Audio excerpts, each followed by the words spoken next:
The elevator lurched to a halt on the 50th floor of Hartwell Tower, its cables groaning against the weight of silence.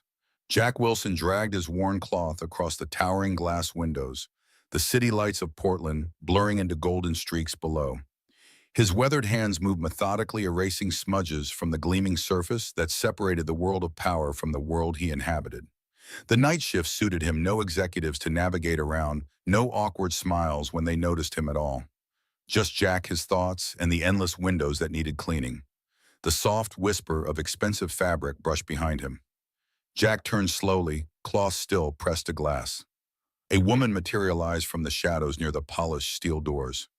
Her designer black suit hugged her trembling frame, platinum blonde hair, swept back in a flawless chignon. Pale fingers clutched a pristine white envelope against her chest like a lifeline. The Cartier watch on her wrist caught fragments of light as she glanced at it obsessively. "Excuse me?" Her voice barely above a breath, fracturing at the edges. "Tomorrow I need a husband, just for one day."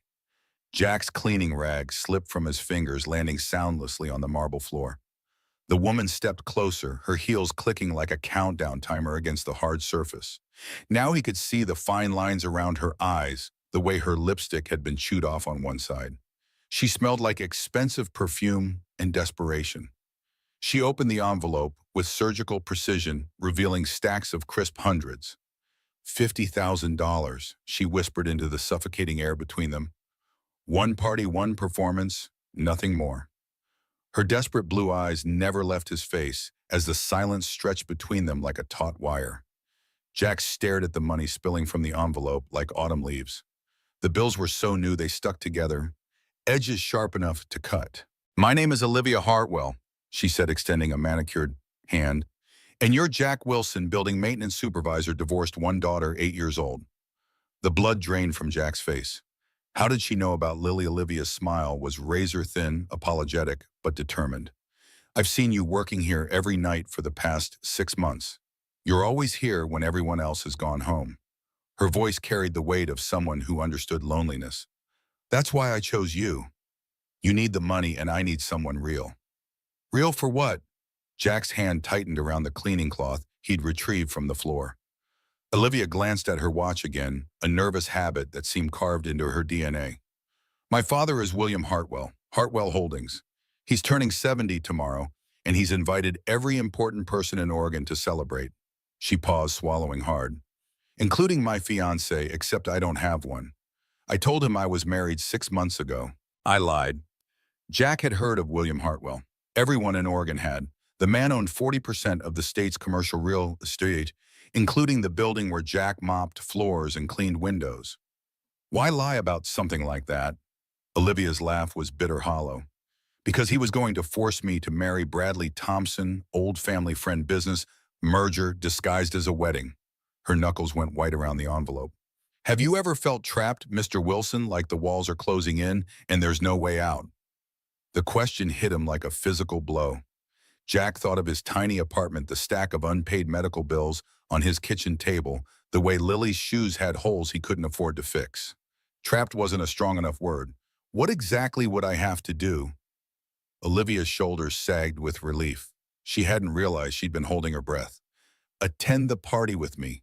Smile. Shake hands. Let people assume we're married. 3 hours. 4 at most. And then..." Olivia met his eyes directly, unflinching.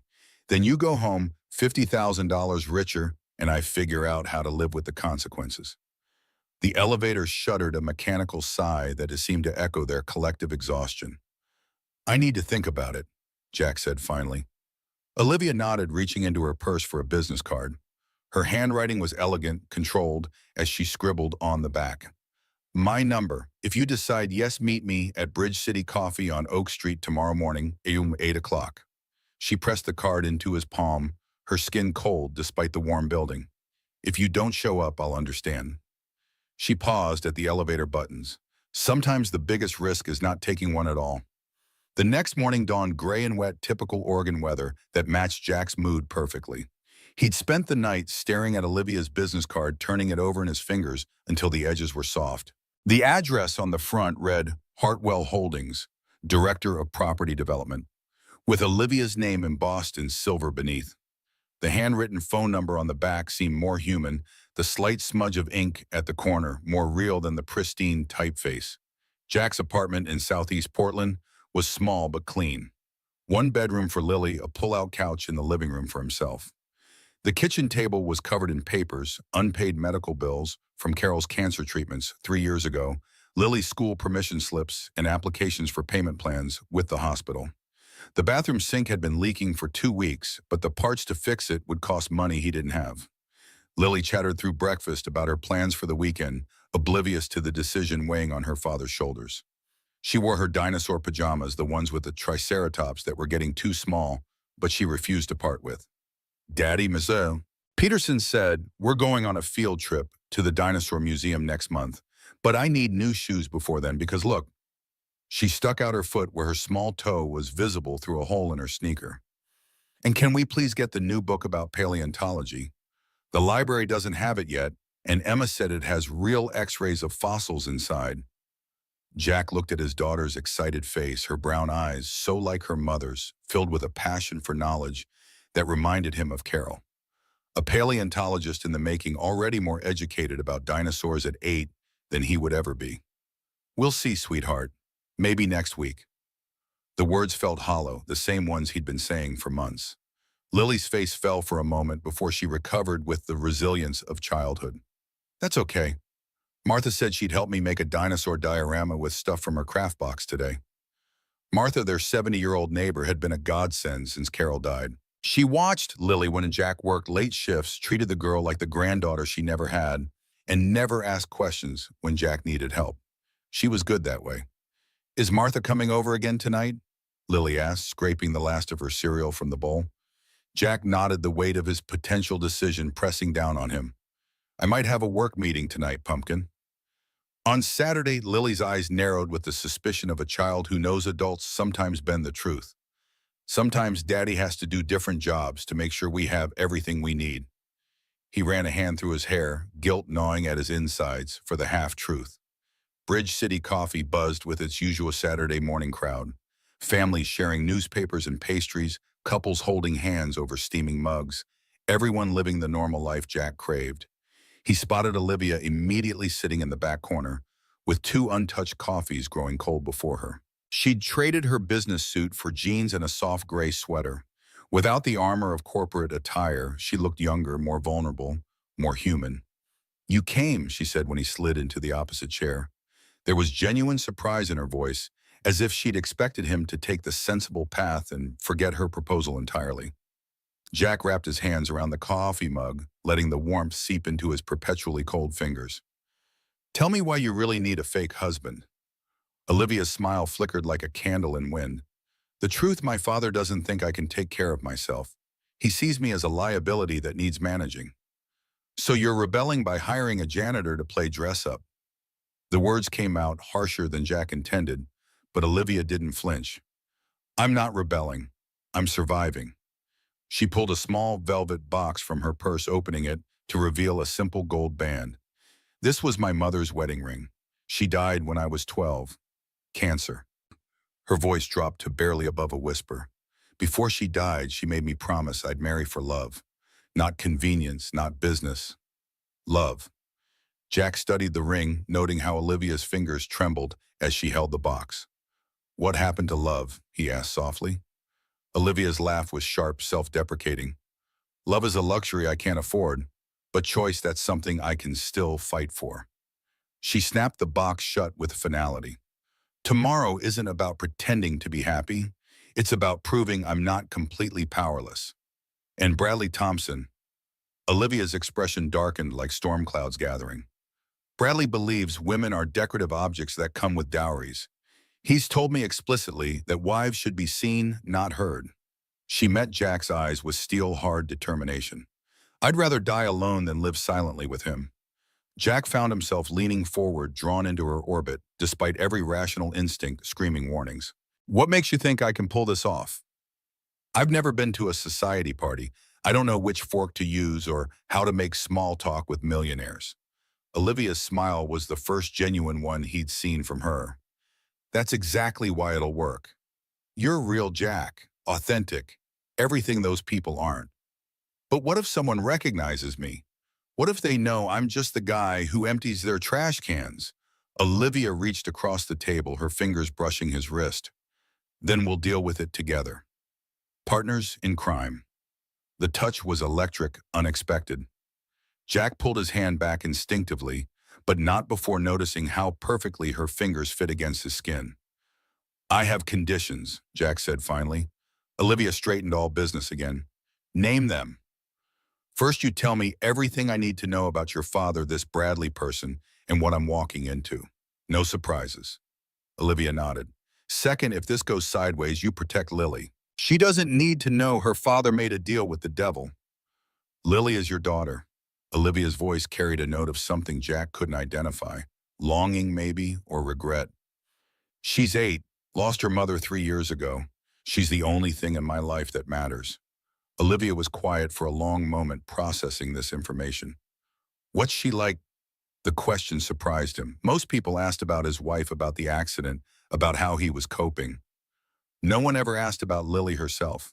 She's brilliant, funny, obsessed with dinosaurs, and convinced she's going to be a paleontologist when she grows up. Jack's voice warmed despite himself.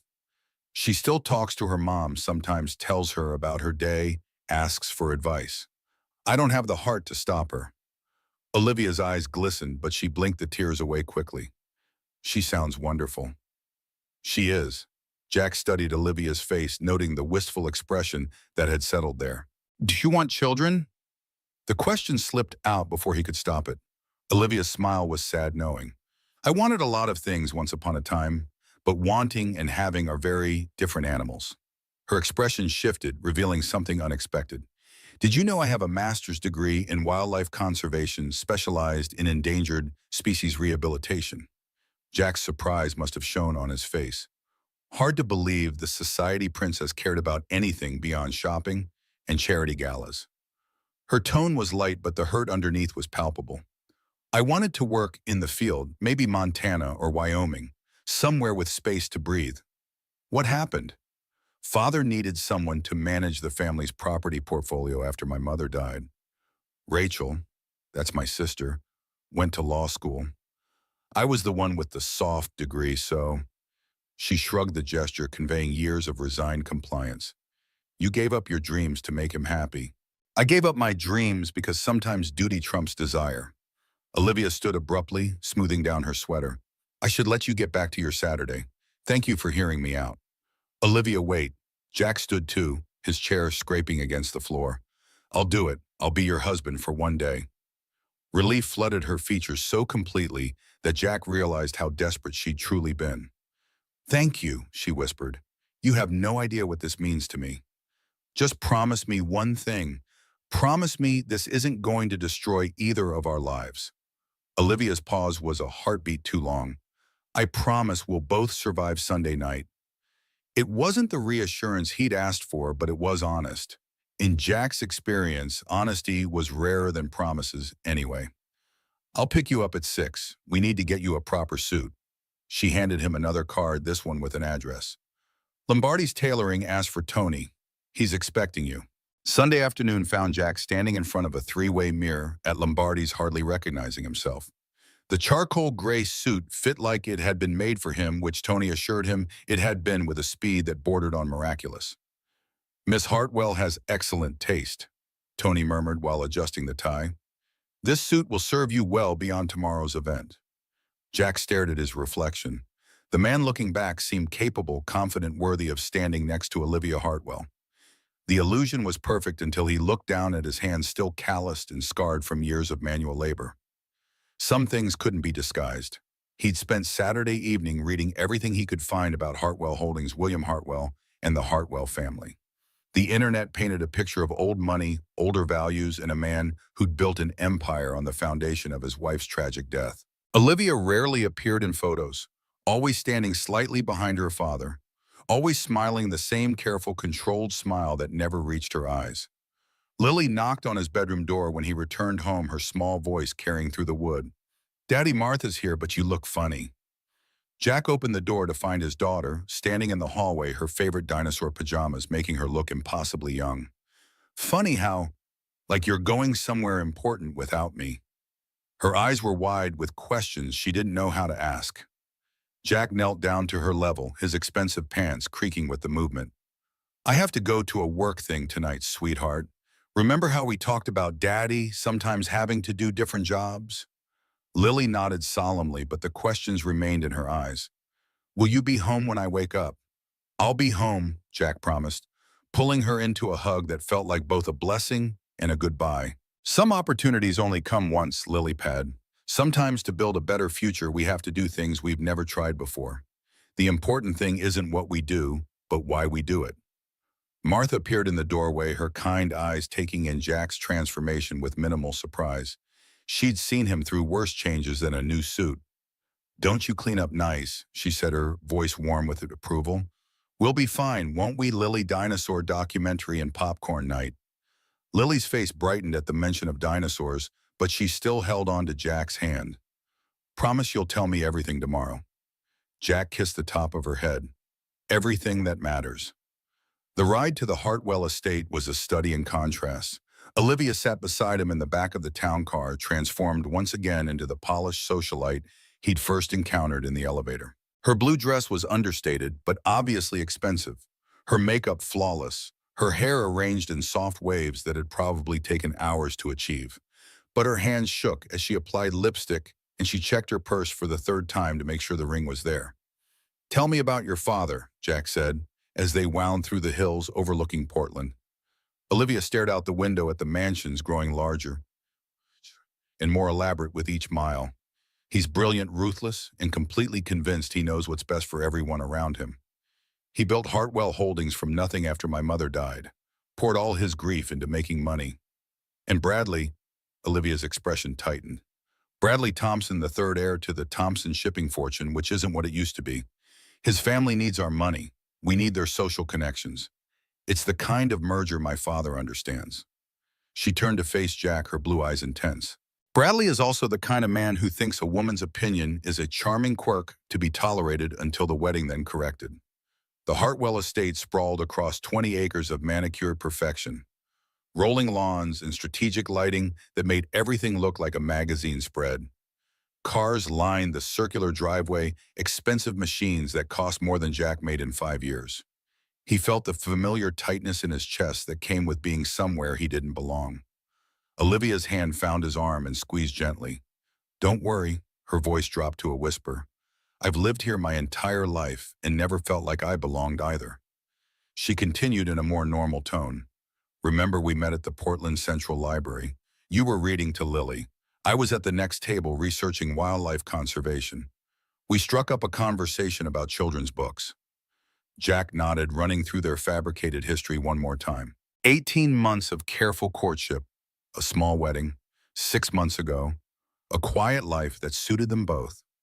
Simple lies that felt more complex with each repetition. The front door opened before they could knock, revealing a woman in her 60s with kind eyes and flour-dusted hands. Livy, she exclaimed, pulling Olivia into a fierce hug. You look beautiful, sweetheart.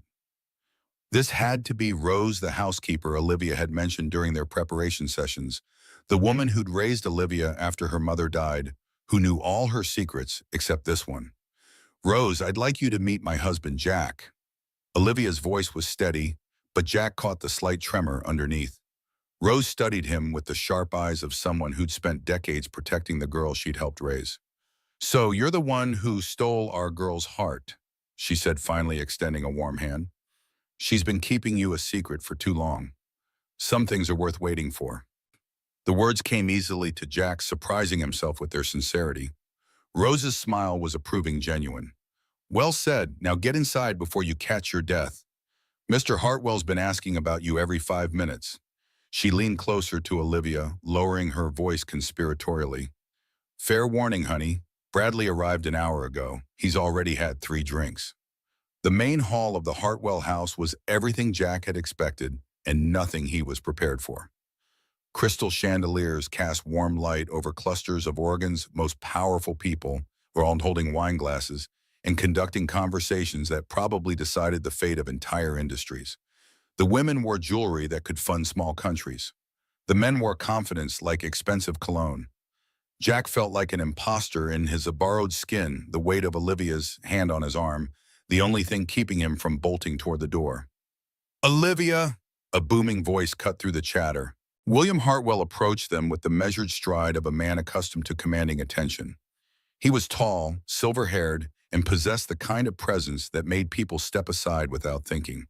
His blue eyes, so similar to Olivia's, fixed on Jack with laser intensity. And this must be the mysterious husband we've heard so little about. "Dad, this is Jack Wilson." Olivia's arms slipped through Jack's with practiced ease. "Jack, my father, William Hartwell."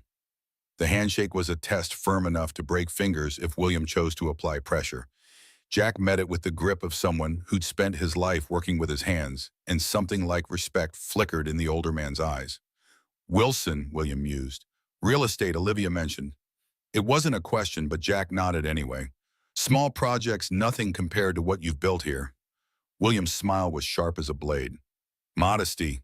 I appreciate that in a son-in-law." His eyes narrowed slightly. "Tell me, how exactly did you meet my daughter?" Before Jack could answer, a hand clapped down on William's shoulder. "Uncle Bill, sorry I'm late." The man who'd appeared beside them was everything Jack had expected Bradley Thompson to be. Tall, blonde, handsome in the way that spoke of good breeding and better dentists. His suit probably cost more than Jack's car, and he wore it with the casual arrogance of someone who'd never doubted his place in the world. "Bradley," William's greeting was warm, affectionate. "I was just meeting Olivia's husband." Bradley's blue eyes shifted to Jack, and the temperature in the immediate vicinity seemed to drop several degrees. "Husband, I thought Olivia was still available." "Well, you thought wrong." Olivia's voice was silk wrapped around steel. "Bradley, meet Jack Wilson, Jack Bradley Thompson." The two men shook hands, and Jack felt Bradley's grip linger just long enough to make a point. "Wilson," Bradley repeated thoughtfully. "That name sounds familiar. Do we know each other?" Jack's blood turned to ice water. Bradley was studying his face with the intensity of someone solving a puzzle, and Jack could see the exact moment recognition dawned. "You work maintenance," Bradley said slowly, his voice carrying across the nearby conversations. "At Hartwell Tower. I've seen you cleaning the executive floor." The words hit the surrounding guests like a bomb. Conversations stopped, heads turned. Jack felt the weight of 50 pairs of eyes all suddenly focused on the interloper in their midst. Olivia's hand tightened on his arm, but her expression remained serene. "Actually," she said clearly, "Jack manages several small businesses, including a property maintenance company. It was a partnership with the tower that first brought us together." It was a masterful spin, technically true if viewed from the right angle, but Bradley wasn't finished. "No, I'm quite sure. You're the maintenance guy who was fixing the bathroom on the 48th floor last month. I remember because you had to ask me to step aside." His smile was cruel, calculated to inflict maximum damage. "How entrepreneurial of you, Olivia. Marrying the help." The silence that followed was deafening. Jack felt a familiar burn of shame creeping up his neck, the same feeling he had carried since childhood, whenever someone reminded him of his place in the world. But before he could speak, before he could apologize or run, or do any of the things his instincts demanded, Olivia stepped forward. "Bradley," she said, her voice carrying clearly through the hushed room, "I've always admired men who work for a living, who build things with their own hands instead of inheriting them." Her smile was razor sharp. "Perhaps that's why I married Jack, instead of settling for someone who thinks proximity to money makes them important." The crowd shifted, murmurs rippling through the assembled guests like wind through wheat. William Hartwell watched his daughter with an expression Jack couldn't read. Bradley's face had gone red above his expensive collar. "Olivia, I think you are confused about—" "I'm not confused about anything." Olivia's voice cut through his protest like a scalpel. "I'm exactly where I want to be, with exactly who I want to be with." She turned to Jack, her eyes warm and determined. "Shall we get some air? I think the atmosphere in here has become rather stifling." They walked through the French doors onto a terrace overlooking the city lights. The cool evening air was a relief after the oppressive attention inside. Olivia's shoulders sagged as soon as they were alone, the perfect posture she'd maintained all evening, finally cracking. "I'm sorry," she said quietly. "I should have anticipated Bradley would recognize you." "Should have anticipated," Jack turned to face her. Olivia, did you know he'd seen me before? Her silence was answer enough. You knew. You knew Bradley would try to humiliate me, and you brought me here anyway. Olivia's laugh was bitter. I knew Bradley would try to humiliate someone. That's what he does. I just thought. She trailed off, staring out at the twinkling lights below. You thought what? Jack's voice was dangerously quiet. Olivia met his eyes, and he saw something there he hadn't expected. Guilt, yes, but also something that looked almost like affection. I thought you were strong enough to handle it, and I was right. She stepped closer, close enough that he could smell her perfume, see the way her lipstick had worn off on one side. The way you stood there, didn't apologize, didn't run. Bradley has never encountered anyone like you. Because Bradley has never encountered anyone poor enough to need his approval. The words came out harsher than Jack intended, but Olivia didn't flinch. Is that what you think this is about, money? She shook her head, blonde hair catching the light from the house. This is about choice, Jack. The choice to be with someone who sees me as a person instead of a prize to be won. Before Jack could respond, the terrace doors burst open. William Hartwell stepped outside, followed closely by Bradley and several other guests who'd apparently decided the evening's entertainment was too good to miss. Olivia, William's voice was deadly calm. Think it's time we had a family discussion. Of course, Dad. Olivia straightened her shoulders, transforming back into the perfect daughter. But Jack stays. He's family now, too. William's eyes flicked between his daughter and Jack, calculating something behind his measured expression. Very well. He nodded curtly. Bradley has raised some interesting questions about your husband's background. Bradley stepped forward, emboldened by William's presence. Uncle Bill, I've done some checking. This man works for Hartwell Holdings as a janitor. He cleans the building your daughter supposedly met him in. The words hung in the air like an accusation. She hired him to play this role. Is that true? William's question was directed at Jack, not Olivia. Jack felt the weight of the moment, understanding that his next words would determine not just his own fate, but Olivia's as well. He could lie, maintain the fiction they'd constructed, let Olivia's plan play out to whatever conclusion she'd intended. Or he could tell the truth and let the chips fall where they may. Yes, Jack said simply. It's true. Olivia's sharp intake of breath was audible, but Jack didn't look at her. He kept his eyes on William Hartwell, meeting the older man's gaze directly. Your daughter approached me yesterday with a business proposition, $50,000 to pretend to be her husband for one evening. The revelation sent shockwaves through the assembled guests.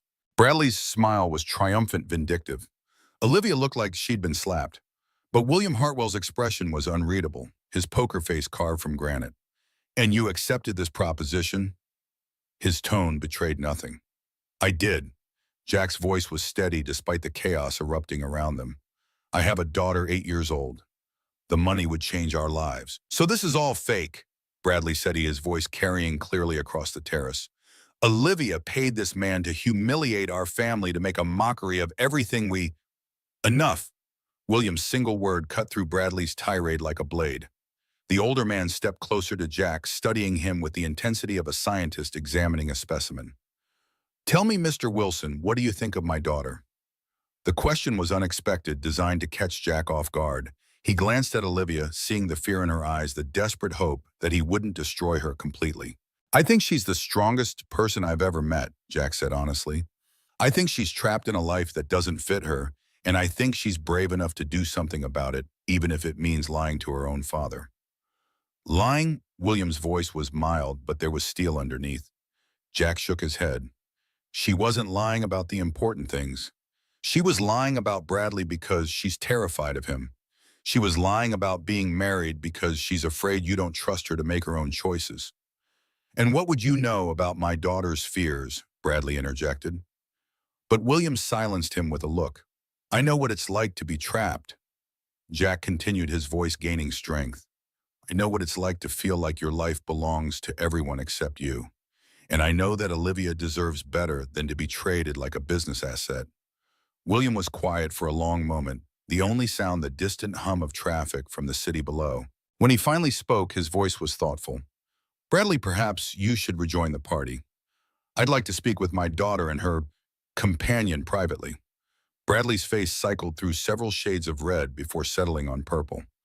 Uncle Bill, surely you're not taking this charade seriously. William's smile was sharp enough to cut glass.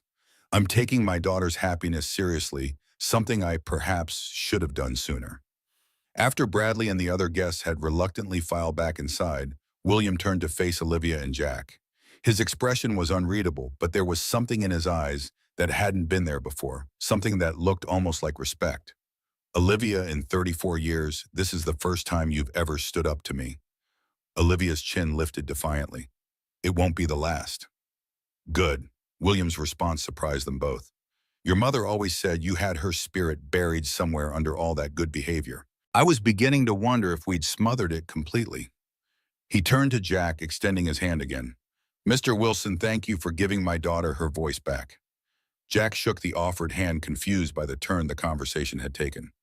Sir, William's smile was genuine this time, warm with an affection Jack hadn't expected. Helena, Olivia's mother, was a lot like her. Strong-willed, independent, completely unsuited to the life I tried to build around her. I spent 13 years trying to change Helena, trying to make her fit the mold of what I thought a Hartwell wife should be. Dad, Olivia's voice was soft, uncertain. William looked at his daughter with eyes full of regret. She died hating me, Livy, died feeling like a prisoner in her own life because I was too proud to admit I might be wrong. He paused, swallowing hard. I swore I wouldn't make the same mistake with you, and then I spent 20 years doing exactly that. So what happens now? Jack asked. William considered the question, his businessman's mind already working through the implications. Now we go back inside, and you two continue your charade for the rest of the evening. Let Bradley and his cronies think they've won something. Olivia looked confused. I don't understand. Tomorrow I'm canceling the Thompson contract, William said simply. Bradley's family has been living off their reputation for 3 generations while their actual assets crumbled. Hartwell Holdings doesn't need that kind of partnership. He looked directly at Olivia. And you don't need that kind of husband. And Jack, Olivia's voice was barely above a whisper. William studied Jack for a long moment. Mr. Wilson, how would you feel about a career change? Hartwell Holdings is always looking for honest people to manage our smaller properties. The pay is considerably better than janitorial work. Jack felt the world tilting beneath his feet. Sir, I don't have any experience. You have something more valuable than experience, William interrupted. You have integrity, and apparently you have my daughter's respect, which is not something she gives lightly. Olivia was staring at her father like she'd never seen him before. Dad, are you saying? I'm saying I want you to be happy, Olivia. Whether that's with Mr. Wilson or on your own terms, that's your choice to make. William's voice was gentle, paternal, in a way Jack had never heard from him before.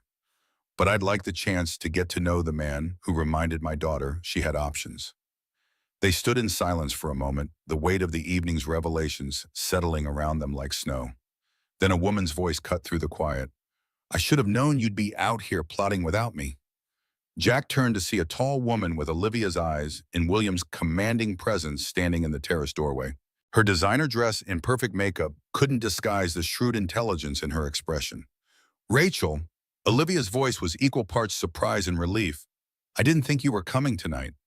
And missed my baby sister's public rebellion, not for all the depositions in Oregon. Rachel Hartwell's smile was razor sharp as she approached Jack. So you're the man who helped Olivia find her backbone. I've been looking for that thing for years. William made the introductions. Rachel Hartwell, my eldest daughter and legal counsel for Hartwell Holdings. Rachel, this is Jack Wilson, Olivia's temporary husband. Rachel's handshake was firm, professional. Temporary, We'll see about that. She glanced back toward the house. Bradley's already doing damage control inside, telling everyone this was some sort of elaborate joke. Poor taste, but aren't the Hartwells known for their eccentricities? And people are buying that, Olivia asked incredulously. Rachel shrugged. People will buy whatever allows them to keep thinking they understand the world. Speaking of which, Dad, you should probably go make nice with the governor before he leaves. He looked rather confused by tonight's entertainment. William nodded, straightening his tie. We'll continue this discussion tomorrow, all of us. His gaze moved from Olivia to Jack and back again. I expect you both for brunch, 11 o'clock. Rachel, will you join us? Wouldn't miss it. Rachel's smile held secrets Jack couldn't begin to decipher. After William returned to the party, Rachel turned to her sister with one eyebrow raised. Of all the ways you could have rebelled, Olivia hiring a husband was certainly creative. It wasn't about rebellion. Olivia's voice was tired. It never is. Rachel's eyes softened. It's about survival. She studied Jack with new interest. You know, most men would have played along, taken the money and run. You told the truth even though it would cost you everything. Why? Jack thought about his answer carefully. Because I've spent 3 years teaching my daughter that the truth matters more than comfort. I couldn't face her knowing I'd failed my own test. Rachel nodded slowly, something like approval in her eyes. Well, Jack Wilson, welcome to the Hartwell family circus. The lions bite, but if you survive the first act, the trapeze artists are quite spectacular. The rest of the evening passed in a blur. Jack met Oregon's political elite, shook hands with tech entrepreneurs and real estate developers, all of whom treated him with the cautious respect afforded to someone under William Hartwell's protection. Bradley Thompson was nowhere to be seen, having apparently decided that strategic retreat was his best option. Olivia stayed close to Jack's side, her hand occasionally finding his arm or shoulder, a gesture that felt increasingly natural as the night wore on. She was different now, lighter somehow, as if the weight of her secrets had been lifted. She laughed more easily, spoke more freely, became more real with each passing hour. By the time the last guest departed and they climbed back into the town car, Jack felt like he'd lived through several lifetimes in one evening. Olivia had changed back into the jeans and sweater she'd worn to coffee that morning, looking more like herself again. Thank you, she said as they pulled out of the circular driveway, for telling the truth, for not running when Bradley tried to humiliate you. Thank you for defending me, Jack replied, for making it clear that you weren't ashamed to be seen with the help. Olivia turned to face him fully, her blue eyes serious in the dim light of the car. I was never ashamed of you, Jack. If anything, I was ashamed of myself for lying, for manipulating the situation, for putting you in that position. But you got what you wanted. Your father canceled the Thompson contract. You're free. Olivia's smile was soft, contemplative. Freedom's only worth something if you have someone to share it with. She paused, seeming to gather her courage. Would you like to have coffee again tomorrow? Just coffee. No envelopes full of money or elaborate deceptions. I'd like that, Jack said, surprising in itself with how much he meant it. But I should warn you, I come with complications. An 8-year-old daughter who's smarter than both of us, combined a neighbor who thinks she's my mother-in-law, and a schedule that includes maintenance work on weekends. I like complications, Olivia replied. Simple has never really worked for me. The car pulled up outside Jack's apartment building, modest and worn compared to the Hartwell estate, but home in a way no mansion could ever be. Good night, Jack Wilson, Olivia said softly. Sweet dreams. Good night, Olivia Hartwell, Jack replied, then paused. Or is it Olivia Wilson now? Olivia's laugh followed him out of the car and up the stairs to his apartment, where Martha was waiting with a knowing smile and a cup of coffee that had long since gone cold. You look different, Martha observed, her eyes taking in more than just the new suit. I feel different, Jack admitted, sinking into his worn couch. Like I've been seeing the world in black and white, and suddenly someone turned on the color. Martha patted his hand, the gesture of someone who had seen enough life to recognize its turning points. That feeling has a name, you know. Jack shook his head, unwilling to put words to the strange hope blossoming in his chest. It's too soon for that. It's never too soon for possibility, Martha replied, gathering her purse. Lily was an angel as always. She fell asleep halfway through the documentary, dreaming of velociraptors and T-Rexes. Thank you, Martha, for everything. The old woman paused at the door, her eyes knowing. Jack Wilson, in all the years I've known you, you've never once taken a chance on happiness. Maybe it's time. After she left, Jack stood in the doorway of Lily's room, watching his daughter sleep. Her small face was peaceful, one arm wrapped around her stuffed triceratops, the other flung dramatically across the pillow. She looked so much like Carol sometimes that it took his breath away. I met someone tonight, he whispered to the darkness. Someone who might understand our dinosaur obsession. Someone who might fit into our little world. He didn't know if he was talking to Carol's memory or just to himself. Is it crazy to think this could be something real? The only answer was Lily's soft breathing and the distant sound of Portland traffic. But for the first time in 3 years, Jack fell asleep with something that felt dangerously like hope unfolding in his chest. Morning light filtered through the curtains of Jack's apartment, painting stripes across Lily's excited face. She bounced on the edge of his pull-out bed, already dressed in her favorite dinosaur t-shirt, the one with the faded stegosaurus, whose plates were coming unglued. "Daddy, you promised to tell me everything that matters about last night." Jack rubbed sleep from his eyes, the events of the previous evening washing over him in waves. The Hartwell mansion, Bradley's accusation, William's unexpected reaction, Olivia's smile as she said goodbye. "I met someone who might become a friend," Jack said, carefully pulling Lily into a hug. "Someone who knows a lot about dinosaurs." Lily's eyes widened to perfect circles. "More than Miss Peterson. More than the museum guy with the funny hat." "Maybe not that much," Jack laughed. "But she studied animals that are endangered, which is kind of like what happened to dinosaurs, right?" Lily considered this with the seriousness of a Supreme Court justice. "Is she pretty?" The question caught Jack off guard. "Why would you ask that?" "Because Martha said when daddies meet new friends who are ladies, they always notice if they're pretty first. Then they notice if they were smart." Jack made a mental note to have a conversation with Martha about appropriate topics to discuss with 8-year-olds. Her name is Olivia, and yes, she's very smart and kind. "Is she coming to our house?" Lily's tone suggested this was the true measure of a potential friend's worth. "Maybe someday, but first I might have a new job to go with our new friend." This successfully diverted Lily's attention. "A better job with more money for books and no holes in shoes." "That's the hope, kiddo." Jack swung his legs over the side of the bed, wincing at the creak in his lower back. "Now how about some breakfast before we start our Sunday?" By Tuesday afternoon, Jack's world had shifted on its axis. A courier had delivered an official letter from Hartwell Holdings offering him the position of property manager for 3 commercial buildings in downtown Portland. The salary was triple his current income with benefits that included health insurance with no waiting period for pre-existing conditions. The letter was signed by William Hartwell himself with a handwritten note at the bottom: "Integrity deserves reward. Start Monday if agreeable." Jack sat at his kitchen table, staring at the letter until the words blurred. This kind of thing didn't happen to people like him, single fathers with community college degrees, men who cleaned floors for a living. He'd checked the address 3 times to make sure it hadn't been delivered to the wrong apartment. His phone buzzed with a text from Olivia. "Coffee tomorrow, same place, 10 a.m. They'd spoken briefly on Monday, a slightly awkward conversation where neither seemed quite sure how to navigate their new reality. Were they friends? Business associates? Something else entirely?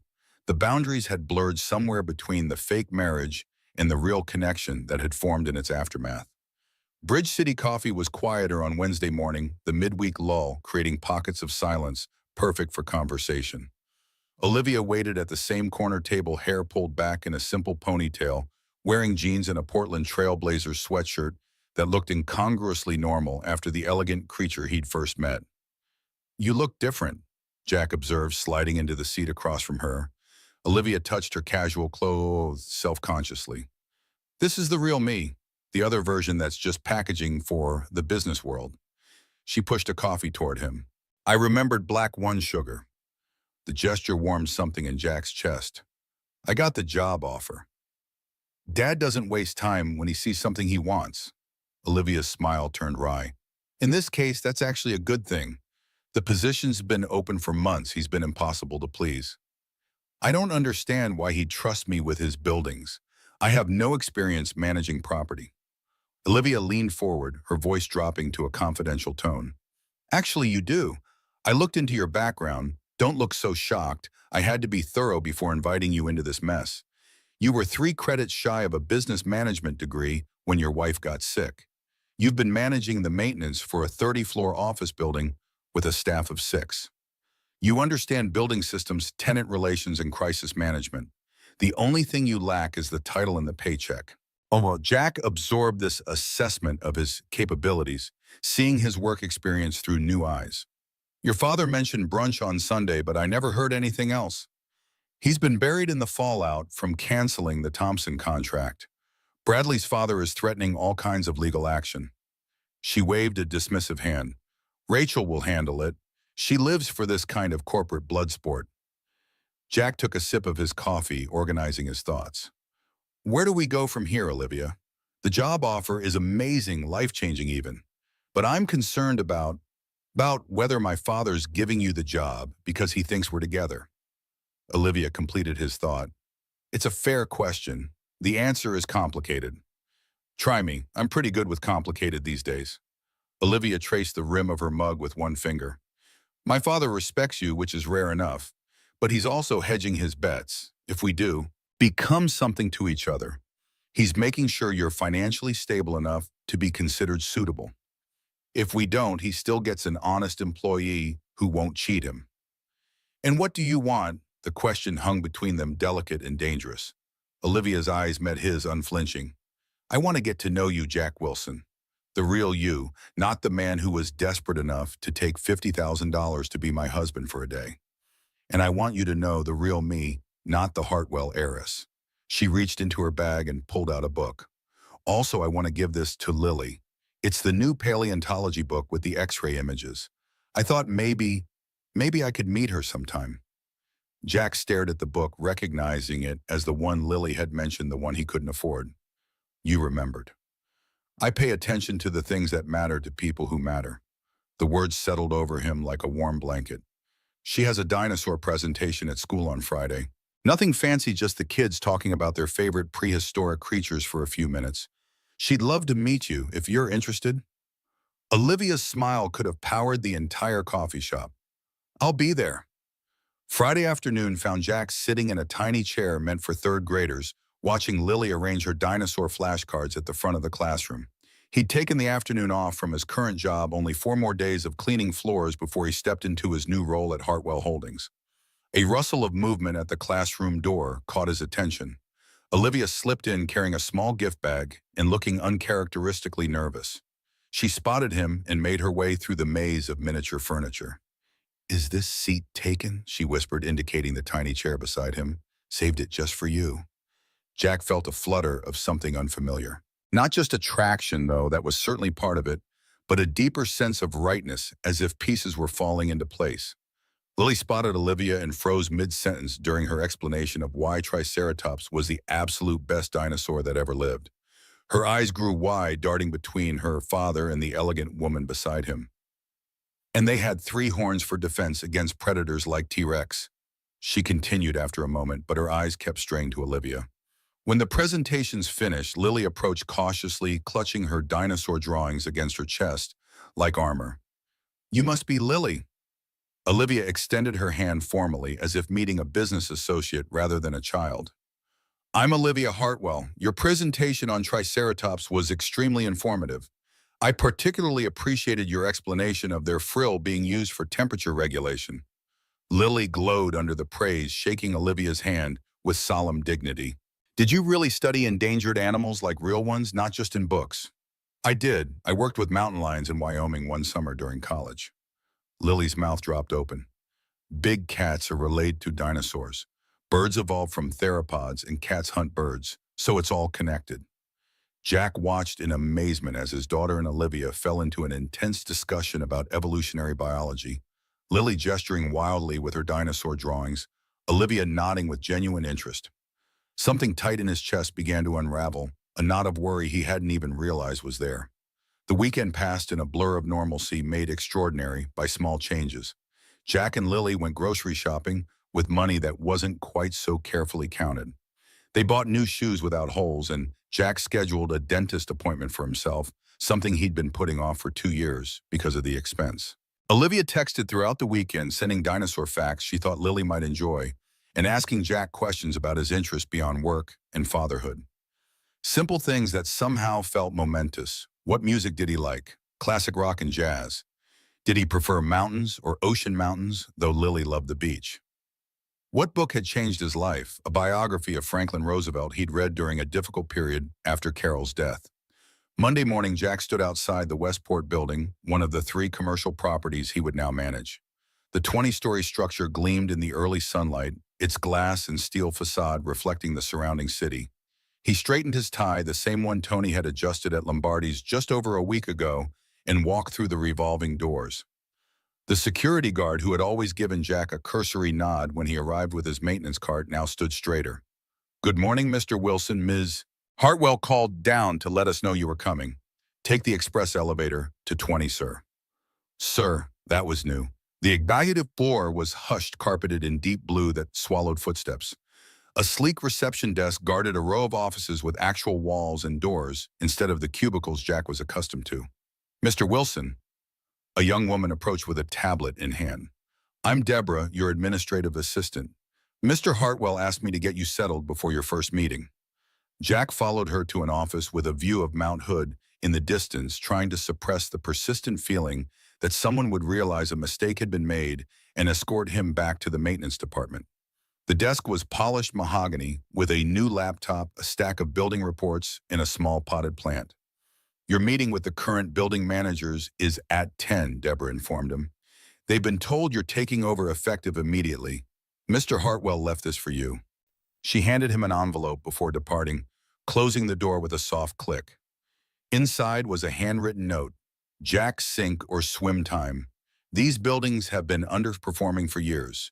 Fix them. Show me I was right about you. WH, no pressure then." By noon, Jack had met with 3 building managers who ranged from openly hostile to cautiously respectful. By 2, he had reviewed enough financial reports to understand why William O. Hartwell considered the buildings underperforming. By 4, he had called Olivia.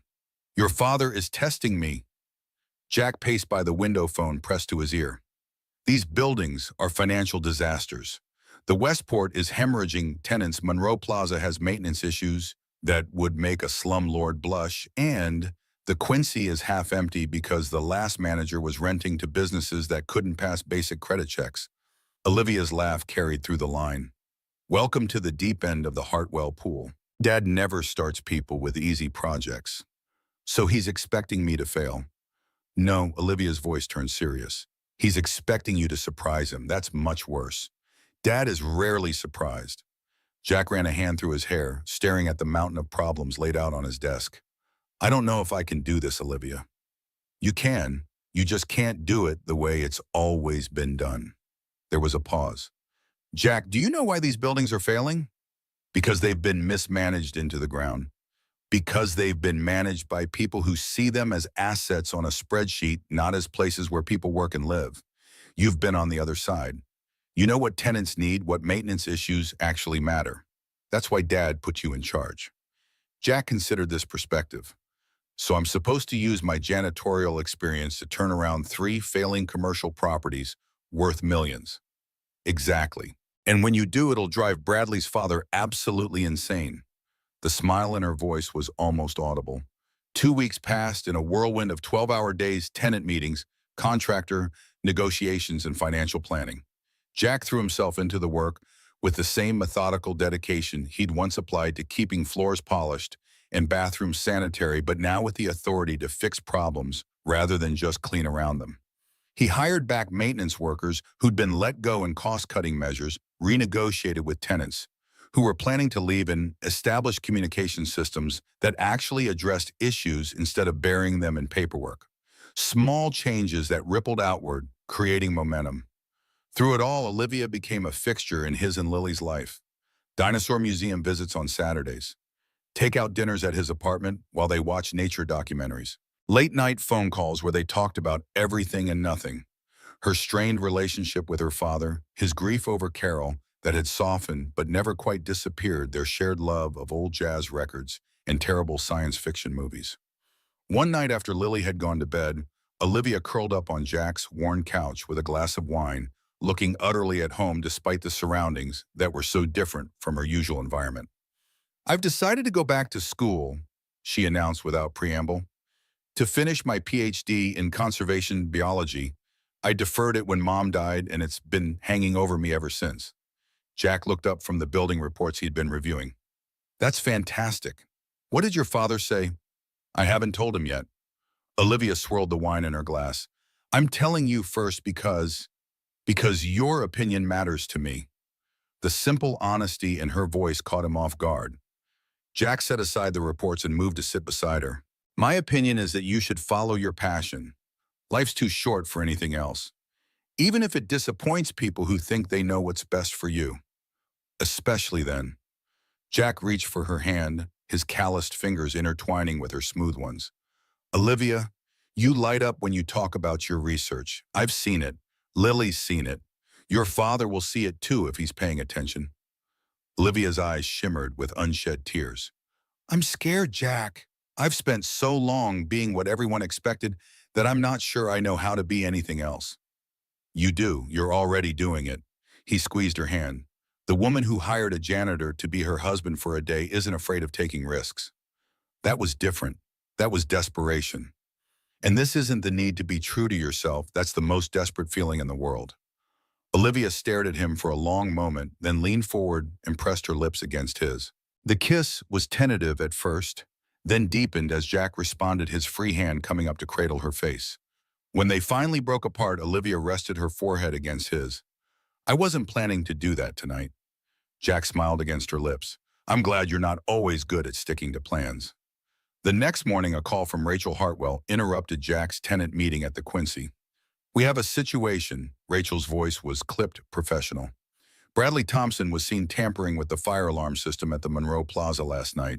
Security footage caught him entering through a service door that should have been locked. Jack excused himself from the meeting, moving to a quiet corner of the hallway. Was anything damaged? Not yet, but that's not the point. The point is that he had access he shouldn't have had. Someone gave him an entry code. A chill ran down Jack's spine. One of my employees, possibly, or someone from the old management team who still had access. Either way, we have a problem. Bradley's made no secret of his grudge against our family since the contract cancellation, and his father, a shipping company, just lost their bid for the West Coast Hartwell distribution contract. Jack processed this information, connecting dots. The random fire alarms at Monroe last week, the water damage at the Quincy, they weren't maintenance issues. No, they were sabotage. Subtle enough to look like accidents, but targeted at the buildings you're managing. Rachel's voice hardened. He's trying to make you fail, Jack, because he thinks it will hurt Olivia, because he thinks it will get him back in my father's good graces if you crash and burn. The Thompson family is 3 months from bankruptcy without the Hartwell contracts. Jack glanced at the meeting room where his team waited, people whose jobs depended on his success. What does your father want me to do? Dad doesn't know yet. I wanted to talk to you first. A pause. He's been impressed with your progress, Jack. The occupancy rates are already climbing. I'd rather not disturb his newfound faith in humanity if we can handle this quietly. So we catch Bradley in the act. Exactly. I'm implementing new security protocols across all 3 buildings, changing access codes, adding cameras. And I've got a private investigator keeping tabs on Bradley. Next time he makes a move, we'll be ready. After the call ended, Jack returned to the meeting with renewed focus. If Bradley thought he could sabotage Jack's chance at a better life for himself and Lily, he was sorely mistaken. Jack hadn't survived Carol's illness, single parenthood, and years of thankless work to be defeated by a spoiled trust fund brat with wounded pride. That evening, a violent spring thunderstorm rolled through Portland, mirroring Jack's turbulent thoughts. Lily was at a sleepover with her friend Emma, leaving the apartment eerily quiet except for the drumming rain against the windows. Jack paced restlessly, reviewing building security measures on his laptop, searching for vulnerabilities Bradley might exploit. A knock at the door startled him. He opened it to find Olivia standing in the hallway, soaked from the rain, her normally perfect hair plastered against her head. My car died 6 blocks from here, she explained, water dripping from her coat onto the worn carpet. I remembered you were closer than the Uber pickup point. Jack ushered her inside, fetching a towel from the bathroom. You could have called. I would have come to get you. I know. Olivia accepted the towel, rubbing it over her hair. But I wanted to see you, and I wasn't sure if that was a good enough reason to call. The simple honesty of her statement warmed him more than any embrace could have. It's always reason enough. While Olivia changed into a pair of Lily's sweatpants and one of Jack's t-shirts, both comically oversized and undersized on her in different ways, Jack made hot chocolate and told her about Rachel's call. Bradley's always been vindictive, Olivia said, curling her feet under her on the couch. In high school, he slashed a girl's tires because she turned him down for prom. This is more than vindictive. This is criminal. Jack handed her a steaming mug. Rachel thinks he's trying to sabotage the buildings to make me look incompetent. And by extension, make my father look foolish for hiring you. Olivia's expression darkened. Bradley can't stand being rejected. Not by me, not by my father. His ego can't process it. Lightning flashed outside, followed by a boom of thunder that rattled the windows. The apartment lights flickered once, twice, then steadied. I'm not going to let him win, Jack said firmly. These buildings aren't just my job, they're my second chance. For me and Lily. Olivia set down her mug and moved closer, resting her head against his shoulder. You're not alone in this, you know. The Hartwells protect their own. Is that what I am now, one of yours? She tilted her face up to his eyes, serious in the dim light. You're something much more important than that. You're the man who reminded me who I really am. Her hand found his cheek, and I'm starting to think you might be the man I've been waiting for my whole life. The power chose that moment to fail, completely plunging the apartment into darkness, broken only by occasional flashes of lightning. Jack found candles in the kitchen drawer, their warm glow creating a bubble of intimacy in the storm-swept night. They talked for hours, the conversation flowing from Bradley's threats to Lily's latest dinosaur obsession, to Olivia's research interests and Jack's plans for the buildings. Somewhere in the darkness, the line between friendship and something deeper blurred, then disappeared altogether. When Jack kissed her this time, it wasn't tentative. It was a declaration, a promise, a claiming of possibility. Olivia responded with equal certainty, her body fitting against his, as if designed for that purpose.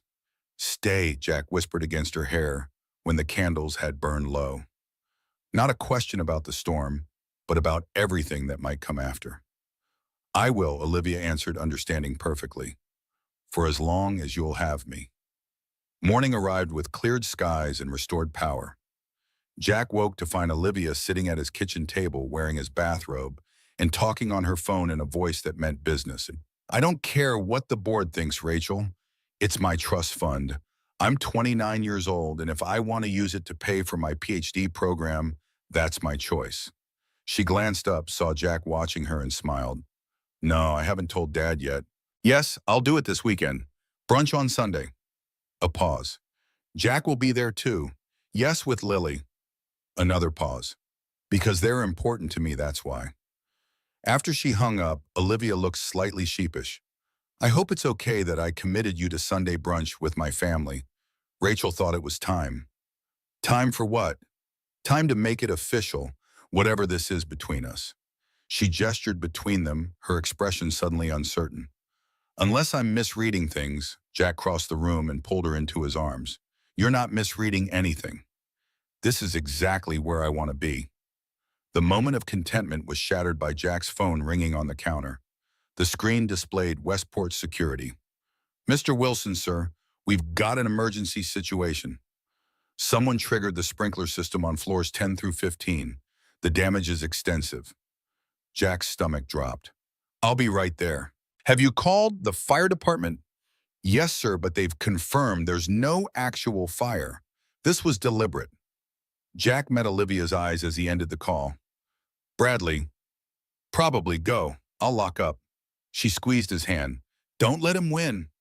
The scene at the Westport was chaos, water cascading down stairwells, emergency crews evacuating tenants, security guards struggling to maintain order. Jack moved through it all with newfound authority, directing cleanup crews, reassuring panicked business owners, coordinating with insurance adjusters. By mid-afternoon, the immediate crisis had been contained, but the damage to offices, equipment, and records was severe. Jack stood in the building's security office reviewing camera footage with the head of security. There, Jack pointed at the screen. That's Bradley Thompson entering through the loading dock at 5:42 a.m. The security chief nodded, and here he is at the control panel for the fire suppression system at 5:51. Clear as day, sir. I want copies of this footage sent to Rachel Hartwell immediately and alert the police. We're pressing charges. As Jack turned to leave, his phone rang again. The screen displayed William Hartwell's private number. Wilson, William's voice was cold as winter. My office, 1 hour. The executive floor of Hartwell Holdings' main office tower was intimidating by design. All sleek surfaces and strategic lighting meant to put visitors at a psychological disadvantage. Jack had never been to this building before, had never had reason to enter the inner sanctum of William Hartwell's empire. Rachel met him at the elevator, her expression unreadable. He knows about the sabotage, and about you and Olivia. Bradley's father called him directly after the police showed up at their house with a warrant, and I told him about you and my sister. A ghost of a smile crossed her face. Contrary to popular belief, I don't actually enjoy blindsiding my father. Jack straightened his tie, wishing he'd had time to change out of his water-stained shirt. Is he angry? He's William Hartwell. His emotional range goes from mildly displeased to apocalyptically furious with very little in between. She gestured toward a set of imposing double doors. Good luck in there. William Hartwell stood with his back to the door. When Jack entered, gazing out floor-to-ceiling windows at the Portland skyline he partially owned. 3 weeks, William said without turning around. 3 weeks in your new position, and one of my buildings is underwater, while another hemorrhages tenants because the elevator keeps mysteriously malfunctioning. Now he turned, fixing Jack with a stare that had intimidated business rivals for decades. Tell me why I shouldn't fire you on the spot. Jack took a deep breath. Because none of this is accidental. Bradley Thompson has been systematically sabotaging the buildings to make me fail. We have him on camera triggering the sprinkler system this morning. The police are looking for him now. William's expression didn't change. And you believe his motivation is purely professional, nothing to do with the fact that you've been sleeping with my daughter. The crude phrasing was designed to provoke, to test. Jack refused the bait. Bradley's motivation is wounded pride and financial desperation. The Thompson Shipping Company is 3 months from bankruptcy without your contracts. This is his twisted attempt to get back in your good graces by proving you made a mistake hiring me. And did I make a mistake, Mr. Wilson? No. Jack met the older man's gaze directly. The occupancy rates at all 3 buildings are up. Tenant satisfaction scores have improved. Maintenance costs are down because we're fixing problems properly instead of patching them. Yes, today was a setback, but we'll recover.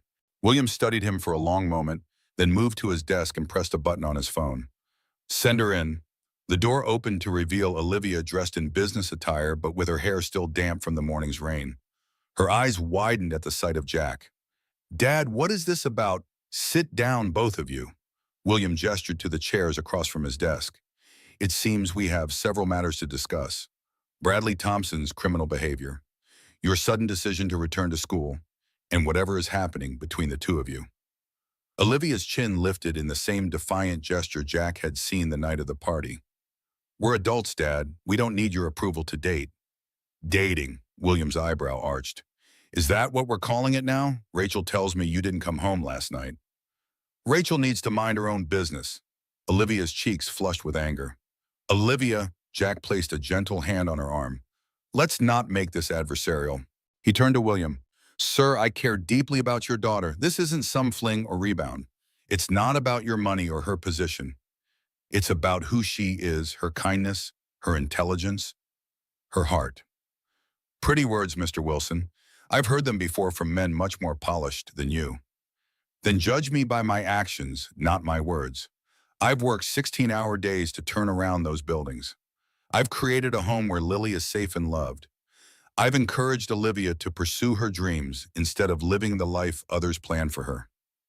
Jack leaned forward, his voice gaining strength. If that's not enough for you, then fire me. But don't for 1 second think you can dictate who your daughter loves. The silence that followed was heavy with tension, broken finally by a slow smile spreading across William's face. Well, I'll be damned, you actually mean it. Olivia looked between the two men, confusion evident in her expression. Mean what? He means every word he's saying. William said, his tone softer now. Do you have any idea how rare that is in our world, Olivia? People who say what they mean instead of what they think you want to hear. He stood moving around the desk to stand before them. Bradley Thompson is being arrested as we speak. Rachel's handled the legal details. The buildings will be repaired, insurance will cover most of the damage, and you, he pointed at Jack, will continue to manage them. Thank you, sir. Jack felt the tension begin to drain from his shoulders. As for school, William turned to his daughter. Your mother would be proud. She always said you had her love of wild things. Tears sprang to Olivia's eyes at the unexpected approval. You're not angry. Angry that my daughter is finally following her passion instead of trying to please me. No. He placed a hand on her shoulder, the gesture awkward but sincere. I've made many mistakes as a father, Olivia. Forcing you into property management ranks high among them. William returned to his desk, visibly shifting back into business mode. Now about Sunday brunch. Rachel mentioned that you are bringing Lily. She likes dinosaurs, correct? I've arranged a private tour of the Natural History Museum's new paleontology wing for afterward. Will that be suitable? Jack and Olivia exchanged stunned glances. That would be more than suitable, Jack managed. She'll be thrilled. Excellent. William picked up his phone. That will be all. I have a conference call with Tokyo in 10 minutes. In the elevator descending from William's office, Olivia burst into slightly hysterical laughter. Did that just happen? Did my father just approve of my life choices and offer to take your daughter to see dinosaurs? Jack pulled her close, still processing the surreal meeting himself. I think William Hartwell just gave us his blessing, in his own terrifying way. You stood up to him, Olivia marveled. No one stands up to my father. Maybe that's been the problem all along. Jack brushed a strand of hair from her face. Sometimes the people we love need someone to challenge them, not just obey them. As they reached the ground floor, Jack's phone buzzed with a notification. The police had apprehended Bradley attempting to board a private flight to the Cayman Islands. The immediate threat was over, but the day's events had made one thing crystal clear. What had started as a business arrangement had evolved into something worth protecting, a future neither of them had imagined possible just 3 weeks ago. Come on. Jack took Olivia's hand as they exited the building into the bright Portland afternoon. Let's go pick up Lily from school. I think it's time she properly met her future grandfather. 2 months into Jack's new position at Hartwell Holdings, the changes in his and Lily's lives had become too numerous to count. The most obvious was their new apartment, a spacious 2-bedroom on the east side with large windows and a spare room Lily had immediately claimed as her dinosaur lab. The building had a doorman who greeted them by name in a small garden courtyard where Lily could play outside without Jack worrying about the neighborhood's safety. But the material improvements paled in comparison to the less tangible transformations. The permanent furrow between Jack's eyebrows had softened. The tension that had lived in his shoulders for 3 years had begun to ease. And Lily, who had always been resilient, now bloomed with the particular exuberance that comes from feeling completely secure. Then there was Olivia, who had become woven into their daily lives with a naturalness that sometimes left Jack breathless. She'd helped Lily decorate her dinosaur lab, spending an entire Saturday painting a prehistoric mural across one wall. She joined them for dinner 3 or 4 nights a week, often bringing work from her newly started PhD program to spread across Jack's dining table after Lily went to bed. On this particular evening, Olivia sat cross-legged on Jack's couch, surrounded by academic papers, her hair piled messily on top of her head. Lily had been asleep for an hour, and Jack was finishing the dishes when his phone rang. It's Rachel, he called out, drying his hands before answering. Rachel's voice came through clear and precise. The Thompson family just filed a civil suit against Hartwell Holdings, claiming wrongful termination of contracts and defamation. Bradley's criminal charges for the sabotage have been dropped due to insufficient evidence. Someone got to the security footage. Jack moved to the living room, putting the phone on speaker so Olivia could hear. How is that possible? I saw him on camera myself. Money talks especially to underpaid evidence technicians. The footage is conveniently corrupted now, but that's not why I'm calling. There's a board meeting tomorrow morning. Dad wants you there. Jack and Olivia exchanged concerned glances. Why me? Because the Thompson lawsuit specifically names you as having fabricated evidence to frame Bradley, claiming it was all an elaborate scheme to secure your position and relationship with Olivia. Olivia's academic papers slid forgotten to the floor. That's absurd. The damage to those buildings was real. People saw Bradley there. And all those people work for Hartwell Holdings, which makes their testimony suspect in court. Rachel's voice hardened. The Thompsons are desperate. Without our contracts, their shipping company is already laying off workers. This lawsuit is their last attempt to save themselves by discrediting Jack and, by extension, Dad's judgment. Jack sat heavily beside Olivia. What happens now? Now you put on your best suit and meet me at headquarters at 7 a.m. We're going to prepare for war. The Hartwell Holdings boardroom intimidated through deliberate understatement. No flashy art or ostentatious furniture, just smooth wood and leather that whispered of old money and older power. The board members, 8 men and 2 women, ranging from their 50s to their 70s, watched Jack with expressions ranging from curiosity to outright hostility as William Hartwell outlined the Thompson lawsuit. The allegations against Mr. Wilson are, of course, completely false, William concluded, but they present a problem for the company nonetheless.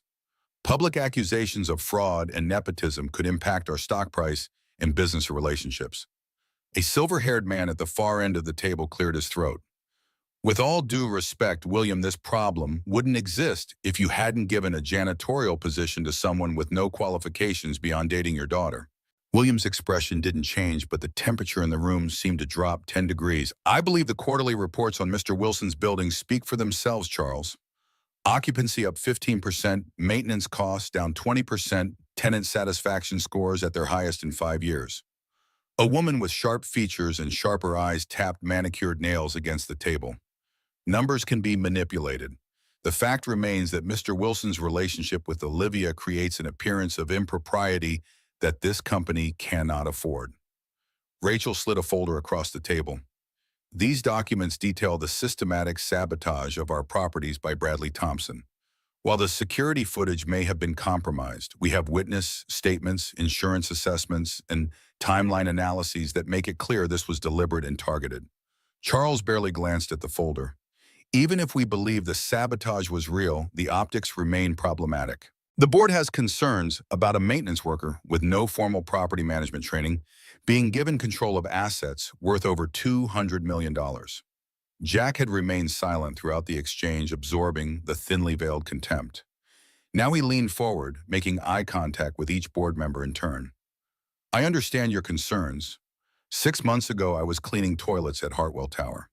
3 months ago, I didn't know the difference between a cap rate and a cash-on-cash return. But I do know buildings, how they work, what they need, why they fail. I know tenants, what frustrates them, what makes them stay, what makes them leave. And most importantly, I know that treating properties like living organisms instead of lines on a balance sheet is how you create value. He paused, letting his words sink in. I may not have an MBA from Wharton, but I have something more valuable. I see problems others miss because I've spent my career fixing them with my own hands. The boardroom fell silent. William's lips curved in the barest hint of a smile. The sharp-eyed woman studied Jack with new interest. That's all very inspiring, Mr. Wilson, but it doesn't address the lawsuit. What do you suggest we do about the Thompsons' allegations? Go public first. Issue a statement detailing Bradley's sabotage, including the evidence that hasn't been corrupted. File a countersuit for malicious prosecution. And most importantly, invite an independent audit of the 3 buildings I managed to verify the improvements we've made. Jack met William's gaze directly. Complete transparency is our best defense.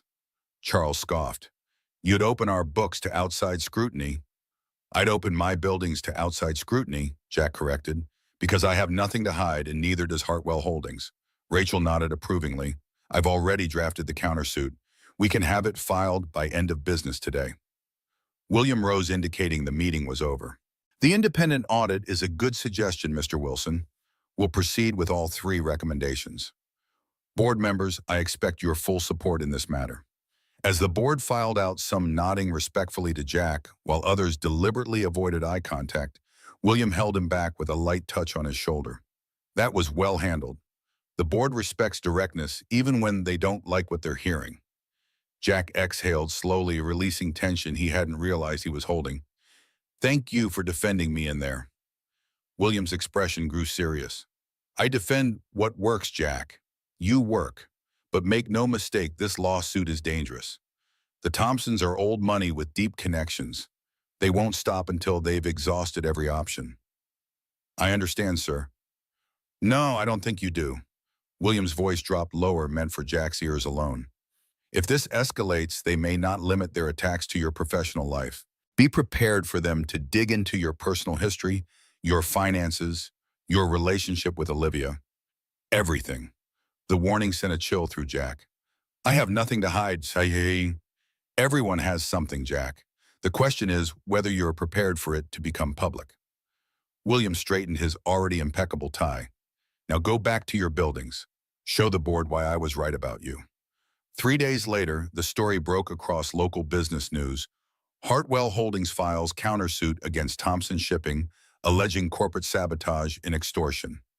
Jack watched the coverage from his office at the Westport, where repairs from the sprinkler system damage were nearing completion. His phone buzzed with a text from Olivia. Have you seen the Portland Business Journal yet? He hadn't. The digital edition loaded slowly on his computer, revealing a headline that made his blood run cold. Ex-wife's medical bills at center of Wilson Hartwell controversy. Below it, a grainy photo of Carol in her hospital bed taken during her final weeks. Jack's hands shook as he scanned the article. Somehow the Thompsons had obtained his private financial records and highlighting the massive medical debt he still carried from Carol's cancer treatments. The story implied he'd pursued Olivia for financial gain, painting him as a calculated gold digger rather than a legitimate business professional. Worse, they'd found blog posts Carol had written during her illness, raw, honest reflections on her fears and pain that she'd shared with a small online support group. These intensely private thoughts had been weaponized, twisted into a narrative that portrayed Jack as an inadequate caretaker who had failed his dying wife. The article concluded with quotes from sources close to the Hartwell family, expressing concern about Olivia's vulnerability to manipulation by a man with significant financial troubles and questionable judgment. Jack couldn't breathe. The walls of his office seemed to close in the air, suddenly too thick to draw into his lungs. His phone rang Olivia again, but he couldn't bring himself to answer. How could he explain the humiliation burning through him? How could he defend himself against accusations that took kernels of truth and distorted them into something unrecognizable? The door to his office burst open without a knock. Rachel Hartwell stormed in, tablet in hand, radiating cold fury.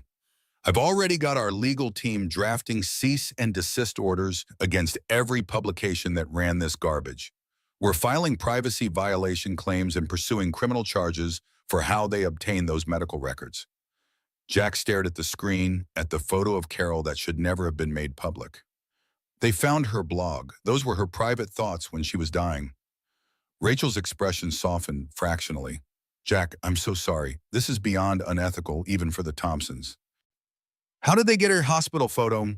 The question emerged as barely more than a whisper. We're looking into that. There had to be a security breach at the hospital. Rachel set her tablet down and faced him squarely. Jack, I need to know if there's anything else they might find. Anything at all that could be used against you, against us.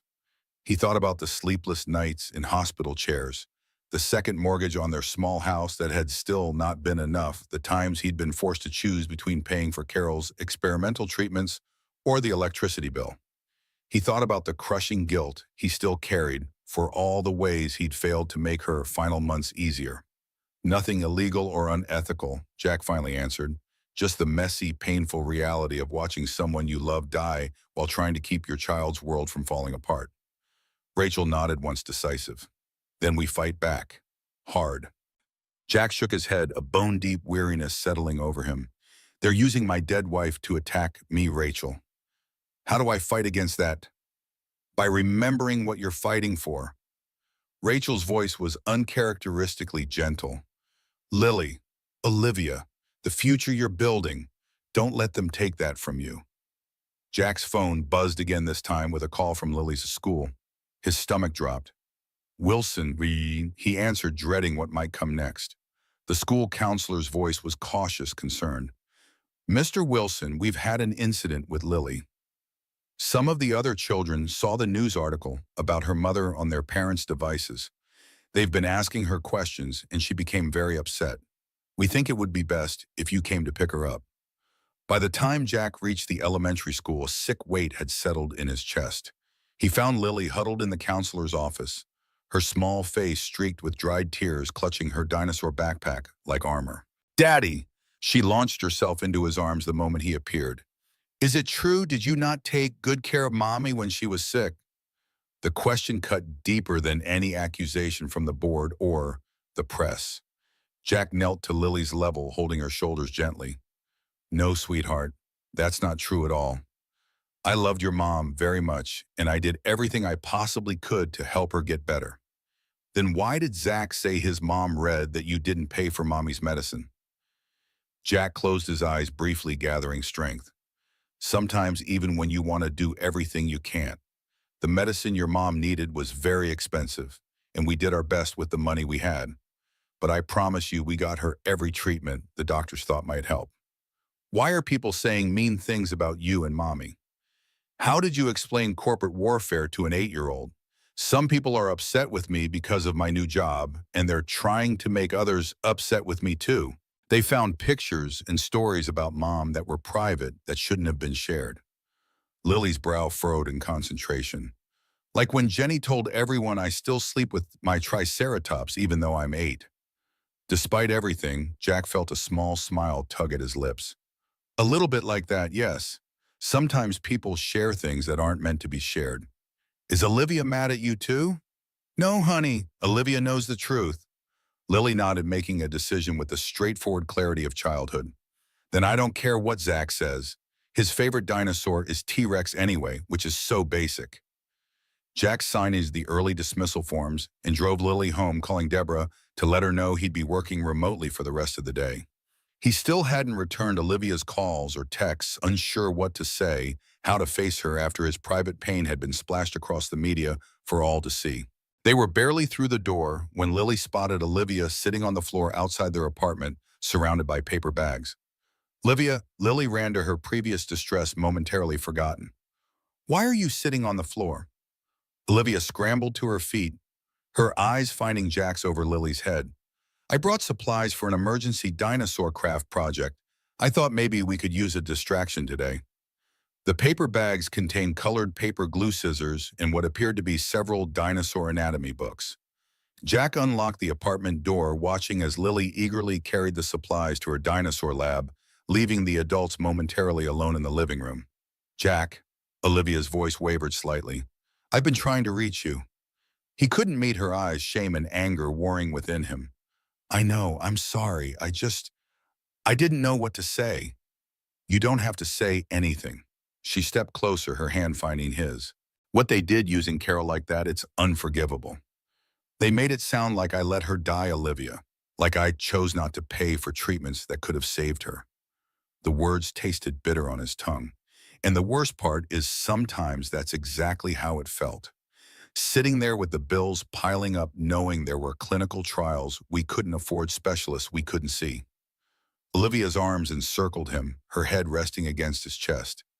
You did everything humanly possible, Jack. No one could have done more. Daddy! Olivia, Lily called from the spare room. Are we making dinosaurs or what? They spent the afternoon constructing paper velociraptors, accurate, down to the feathers that Lily insisted were scientifically necessary.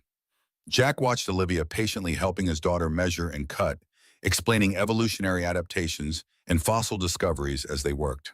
The simple domesticity of the scene stood in stark contrast to the media firestorm raging outside their door. When Lily finally went to bed exhausted from the emotional day, Jack and Olivia sat at the kitchen table, 2 mugs of cooling tea between them. I should have prepared her better, Jack said quietly.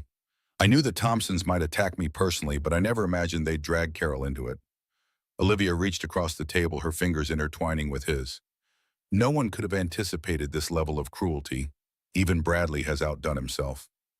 Your father warned me they'd dig into my personal life. I just didn't think they'd go after a dead woman who can't defend herself. Jack's free hand clenched into a fist. Or use my financial struggles to paint me as some kind of fortune hunter. No one who knows you believes that for a second.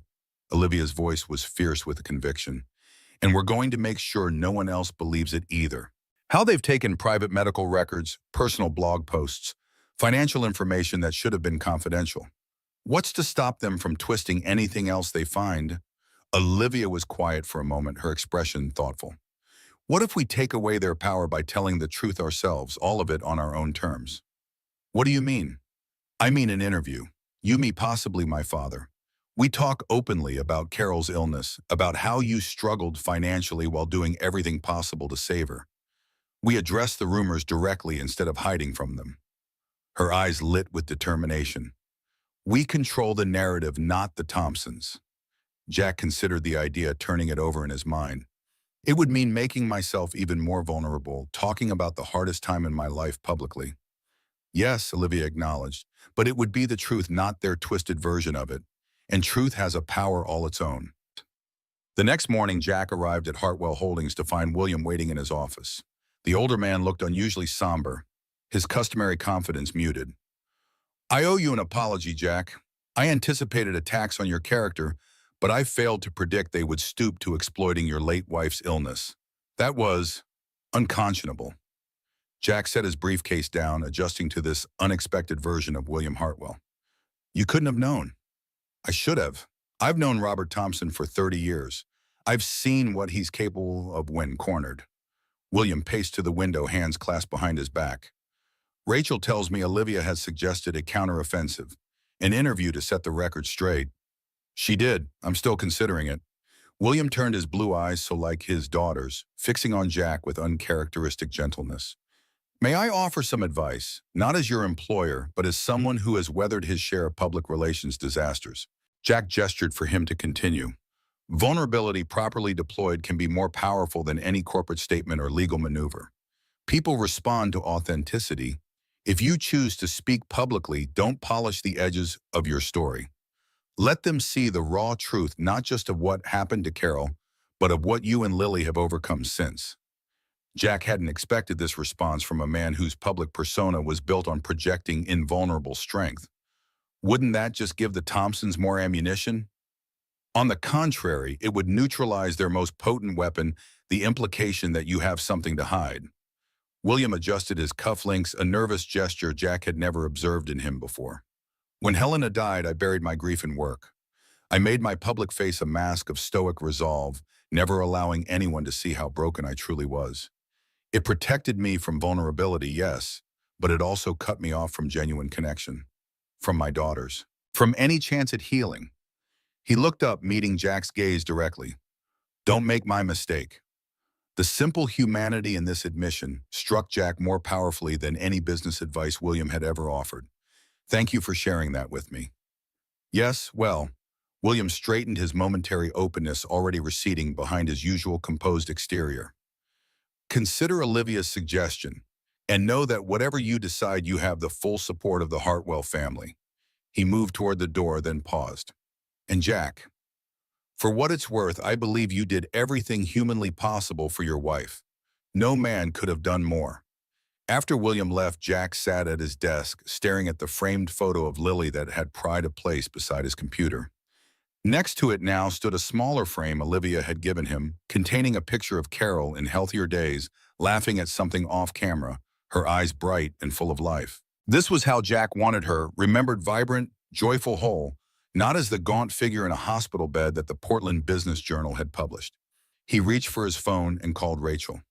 Set up the interview, he said when she answered. But I have conditions.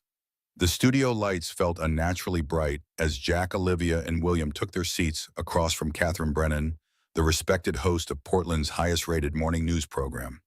Jack adjusted his tie, nervously hyper-aware of the cameras positioned to capture every expression, every gesture. Relax, Olivia whispered, her hand finding his under the small table that separated them from their interviewer. Just tell your truth. Nothing else matters. Catherine Brennan began with a brief introduction outlining the Thompson lawsuit and the subsequent media attacks on Jack's character. Her tone was neutral but compassionate as she turned to Jack. Mr. Wilson, let's address the allegations directly. The Portland Business Journal suggested you pursued a relationship with Olivia Hartwell due to financial pressures from your late wife's medical bills. How do you respond to that? Jack took a deep breath, centering himself. Those medical bills are very real. Cancer is an expensive disease, and our insurance covered only a fraction of Carol's treatments. Even now, 3 years after her death, I'm still paying those bills. He met Catherine's gaze steadily. But the implication that I saw Olivia as some kind of financial solution is not only false, it's offensive to both of us. When we met, I had no idea who she was. When I learned, I tried to walk away because I thought the difference in our circumstances was too great to overcome. Yet here you are, not only in a relationship with Ms. Hartwell, but also holding a significant position within her father's company. You can understand how that might raise questions. I can, but timing matters. I was offered the position before Olivia and I began dating seriously. My building's performance metrics are publicly available and independently verified. I'm good at my job not because of who I'm dating, but because I understand buildings from the ground up. I've cleaned them, maintained them, and now I manage them. That perspective is valuable. William leaned forward slightly. If I may add, Mr. Wilson initially refused the job offer because he was concerned about exactly these perceptions. I had to convince him to accept. Catherine turned to Olivia.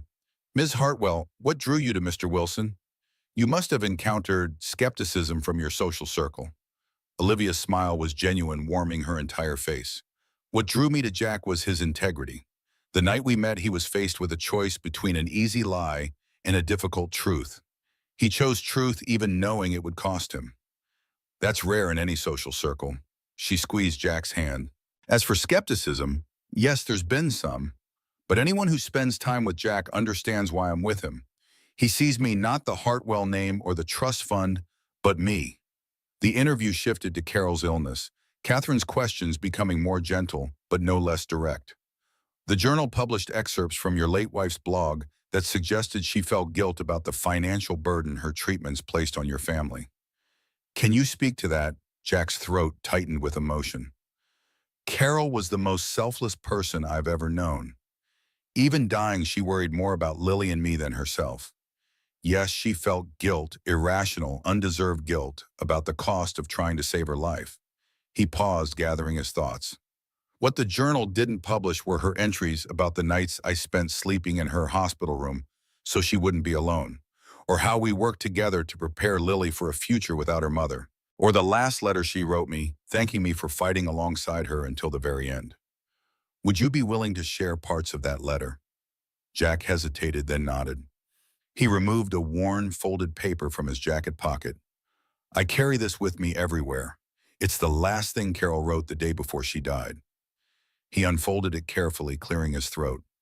Jack, my love, when you read this, I'll be gone. But please know this, you gave me everything. Not just in these hard years, but in all our time together. You fought for treatments when I wanted to give up. You made me laugh when all I wanted to do was cry. You helped me hide my pain from Lily so her memories wouldn't be only of sickness.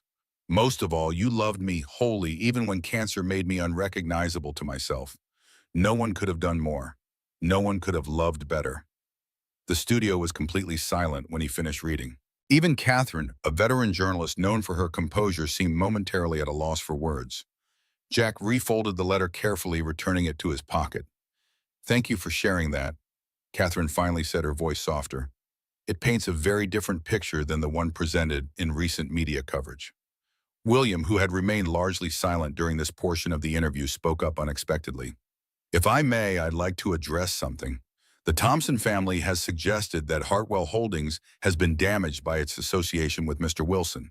On the contrary, Jack has reminded our entire organization of something essential, that buildings aren't just assets. They're places where people live their lives.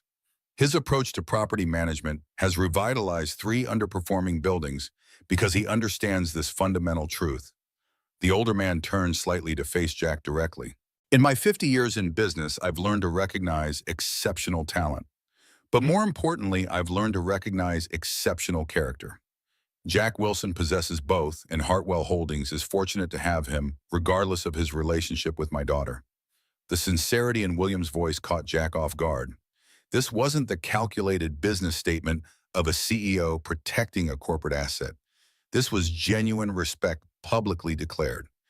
As the interview concluded, Catherine asked one final question. Mr. Wilson, given everything that's happened, the public scrutiny, the invasion of your privacy, the attacks on your character, do you have any regrets about your involvement with the Hartwell family? Jack considered the question carefully. The only thing I regret is that Carol isn't here to see how happy Lily is now, to see the life we're building. Everything else, the challenges, the scrutiny, even the pain of having private grief made public. It's part of the journey that brought me here." He glanced at Olivia, then at William. "Family isn't just something you were born into. Sometimes it's something you find when you're not looking for it. Sometimes it's something you build one difficult day at a time." The interview aired the following morning, generating immediate and widespread response. Hashtag I Stand With Jack Wilson began trending on local social media, with cancer survivors and their families sharing their own stories of financial struggle and emotional resilience. The Portland Business Journal issued a formal apology for publishing Carol's hospital photo, acknowledging that it had been obtained through inappropriate means. By mid-afternoon, Rachel called with the news the Thompson family had withdrawn their lawsuit against Hartwell Holdings and released a statement distancing themselves from the unauthorized actions of the journalist who had published the medical records. "They're throwing their media contacts under the bus to save face," Rachel explained. "Their stock dropped 15% after your interview aired. Turns out attacking a widowed father caring for his young daughter after losing his wife to cancer doesn't play well with the public." Jack sat in his office at the Westport watching workers install new energy-efficient windows as part of his building modernization project. "So it's over." "The lawsuit is over," Rachel confirmed. "But the Thompsons lost more than a legal battle today. Robert Thompson has resigned from 3 corporate boards, and Bradley has reportedly been sent to their Seattle office to gain more operational experience, basically corporate exile." The satisfaction in her voice was unmistakable. "You did more than defend yourself, Jack. You changed the narrative completely." After hanging up, Jack stared out at the Portland skyline, still adjusting to the fact that these buildings, these massive structures of steel and glass and concrete, were under his stewardship. 3 months ago, he'd been cleaning them. Now he was transforming them, just as the past few months had transformed him. His phone buzzed with a text from Olivia. "Free for lunch, big news to share." They met at a small cafe near Portland State University, where Olivia had been attending classes for her PhD program. She practically vibrated with excitement, barely waiting until they were seated before pulling out a folder filled with papers. "Remember that grant application I submitted for the Montana Wolf Conservation Project? It got approved full funding for 2 years of field research." Jack's heart simultaneously swelled with pride and constricted with fear. Montana. For 2 years. Olivia's excitement dimmed slightly as she registered his reaction. Not continuously. It would be intensive field work during summer breaks and periodic monitoring throughout the academic year. Maybe a week each month. That's wonderful news, Olivia. Truly, I'm just surprised." She reached for his hand across the table. "This is my dream, Jack. The work I've wanted to do since I was in college, before I set it aside for the family business." "I know, and you should absolutely do it." He squeezed her fingers gently. "I'm just being selfish. The thought of you being gone even part-time." "I want you and Lily to come with me," Olivia blurted out. "During the summers, at least. The research station has family accommodations. Lily would love it. There are dinosaur fossil beds nearby, and you could work remotely for part of it." The image formed in Jack's mind immediately, Lily running wild through Montana meadows, learning about ecosystems and conservation firsthand. Olivia in her element, tracking wolf populations and collecting data. Himself finding a new rhythm to work and family life far from the Portland high-rises. "We'd have to figure out the logistics," he said slowly. "Lily's school, my responsibilities at the buildings." Olivia's smile returned full force. "So that's a maybe not a no. It's a let's figure out how to make this work." Jack brought her hand to his lips, pressing a kiss against her palm. "Your dreams matter to me, Olivia. We'll find a way to balance them with our life together." "I was so afraid you'd see this as me choosing career over relationship." Relief softened her features. "After everything we've been through these past months, what I see is you becoming fully yourself." How could I possibly object to that? The conversation shifted to practical considerations, housing arrangements, research schedules, potential schools for Lily if they decided to stay longer than summers. The more they talked, the more possibilities seemed to open before them, a future taking shape that neither could have imagined alone.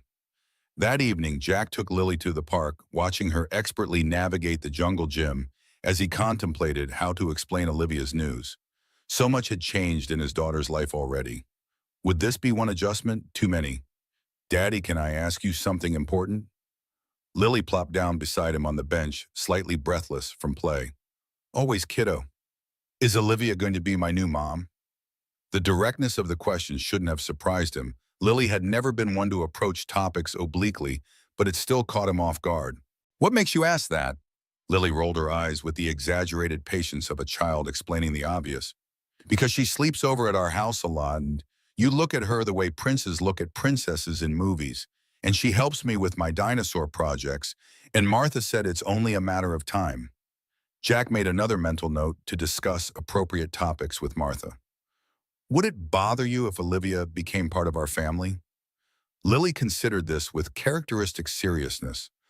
I'd want to know if she'd still let me talk to Mom sometimes, and if I could still keep Mom's picture by my bed. Of course you could, Lily. No one would ever try to replace your mom or make you forget her. She nodded, satisfied. Then I think it would be okay. Actually, it would be pretty good, because then I'd have a mom who knows about dinosaurs and wolves. Most kids just have regular moms who know about boring stuff like laundry. Jack smiled his heart, expanding with love for this resilient, practical child who had weathered so much change with such grace. Olivia might be going to Montana for her wolf research. She's invited us to go with her during the summers. Montana. Lily's eyes widened. That's where they found the T-Rex named Sue. Actually, Sue was found in South Dakota, but there are lots of fossils in Montana too. Lily was already lost in the possibilities, her mind racing ahead. Can we go? Please, I could be a junior paleontologist and a junior wolf researcher. We're thinking about it. It would mean some big changes. Change isn't always bad, Daddy. Lily's expression turned serious beyond her years. Sometimes it's scary, but then it turns into something good. Like when we moved to the new apartment, or when you got your new bum, or when Olivia started coming over. Out of the mouths of babes. When did you get so wise, Lilypad? Probably from all the books about dinosaurs. They lived for millions of years because they adapted to changes. She hopped off the bench, ready to return to play. Can we have pizza with Olivia? Tonight I want to ask her about Montana wolves. Later that night, after Lily had gone to bed exhausted from interrogating Olivia about wolf pack dynamics and Montana geography, Jack and Olivia stood on the small balcony of his apartment, looking out at the city lights. She took the news better than I expected, Jack admitted. She's already planning her career as a paleontologist/wolf researcher. Olivia leaned against the railing, her profile illuminated by the glow from neighboring buildings. She's an extraordinary child, Jack. Adaptable, curious, resilient, just like her father. She asked if you were going to be her new mother. Olivia's breath caught audibly. What did you tell her? I asked how she would feel about it. And she's concerned about whether you'd let her keep talking to Carol and keep her picture by the bed. Practical considerations, you understand. Olivia turned to face him fully, her expression vulnerable in a way he rarely saw. What about her father? How would he feel about it? Jack reached into his pocket, fingers closing around the small velvet box he'd been carrying for 3 days, waiting for the right moment. Her father thinks it's long overdue. He opened the box, revealing a ring that managed to be both elegant and understated, a single diamond, flanked by 2 sapphires that matched Olivia's eyes. Not ostentatious, but not apologetically modest either. A ring that acknowledged both their differences and their common ground. Olivia Hartwell, will you marry me? Not for one day, but for all the days we have left. Her eyes filled with tears that caught the city lights like diamonds. Are you sure with the Montana project, with all the complications our lives seem to attract? Jack took her hand, sliding the ring onto her finger. I've never been more sure of anything. We'll figure out Montana. We'll figure out whatever comes next, together. Yes, Olivia's voice was barely above a whisper. Yes, I'll marry you, Jack Wilson.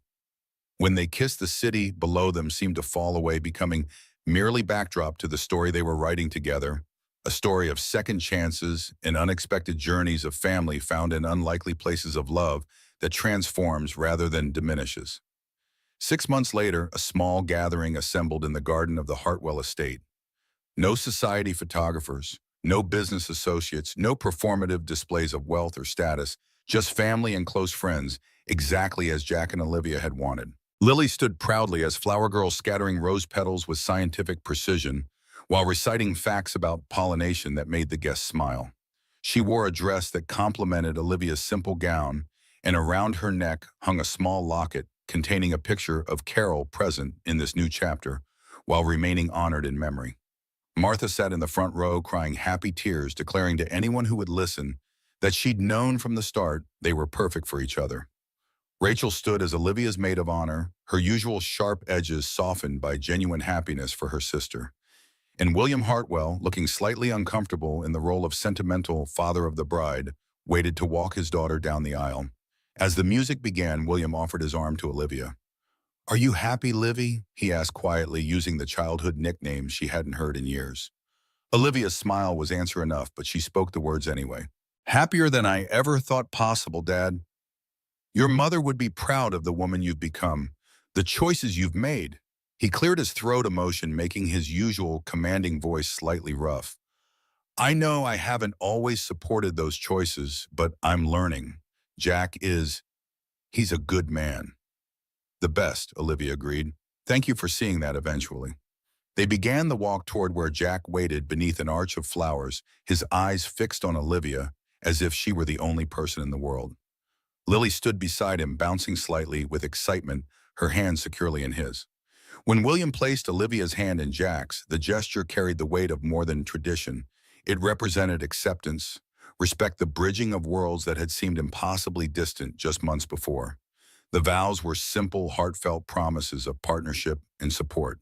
Jack pledged to honor Olivia's dreams alongside his own, to build a family where passion and purpose could flourish. Olivia promised to embrace their differences as strengths to love, not just Jack, but also the daughter who had first opened her heart to possibility. As they exchanged rings, Jack's a simple platinum band, Olivia's her mother's gold ring, paired with her engagement ring, Lily stepped forward with a small box of her own. "I have something too," she announced, not on the program, but too excited to contain herself. Inside the box lay a braided bracelet, clearly handmade with colorful threads. "I made this for you, Olivia. Martha helped me learn how.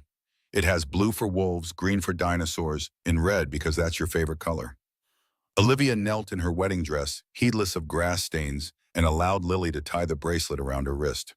"It's perfect," she whispered, pulling the child into a fierce hug. "I'll treasure it always." And when the minister pronounced them husband and wife, the small gathering erupted in cheers and applause. Jack kissed his bride with a joy that felt almost too large to contain, a happiness that had seemed impossible during those dark nights of hospital vigils and mounting bills and crushing loneliness. The reception took place on the lawn, simple and elegant. No elaborate ice sculptures or champagne fountains, just excellent food, good wine, and genuine celebration. William Hartwell, to everyone's surprise, delivered a toast that managed to be both touching and uncharacteristically humble. "When Helena died, I thought I understood loss," he began, glass raised. "But I've come to realize that the greater loss was what happened after the walls I built, the connections I severed, the joy I denied myself and my daughters in the name of protection." He looked directly at Jack. "It took an outsider to show me what I couldn't see, that in trying to shield my family from pain, I was preventing them from truly living." He turned to include Olivia in his gaze. "To Jack and Olivia, may you never build walls between yourselves. May you always choose love over fear, growth over safety, truth over comfort. And may you always remember that the most valuable things in life cannot be listed on any balance sheet." As evening fell, guests drifted away until only the immediate family remained. Lily had fallen asleep on a garden bench, exhausted from dancing and excitement. Rachel had departed for a late conference call with the Tokyo. William retreated to his study, leaving Jack and Olivia alone beneath strings of twinkling lights. "Mrs. Wilson," Jack murmured against her ear as they swayed to music only they could hear. "How does it feel?" "Absolutely perfect." Olivia rested her head against his shoulder. "Though technically it's Dr. Hartwell Wilson. I need to keep my professional name for academic publications." Jack laughed, the sound warm in the cool evening air. "Fair enough, as long as Lily and I get to claim you as ours." "Always," Olivia promised, the simple gold band on her finger catching the light as she caressed his cheek. "In Portland or Montana or wherever life takes us next. Always yours." In the house beyond the garden, lights glowed in windows, creating the impression of a ship anchored in darkness. But here in this moment, between what had been and what would be, Jack and Olivia existed in perfect equilibrium, balanced between their separate pasts and their shared future, between loss and discovery, between ending and beginning. Tomorrow would bring new challenges, the final preparations for their first summer in Montana, Lily's transition to a new school in the fall, the ongoing evolution of Jack's role at Hartwell Holdings. But tonight was for celebrating the journey that had brought them here, a journey that had begun with a desperate proposal in a broken elevator and culminated in a promise neither had expected to make again. "Do you remember what you said to me that first night?" Olivia asked as they made their way back toward the house, Jack carrying the sleeping Lily in his arms. "Sometimes the biggest risk is not taking one at all." Jack looked down at his daughter's peaceful face, then at his wife's radiant one. "Best risk I ever took," he said simply, and knew it for the absolute truth.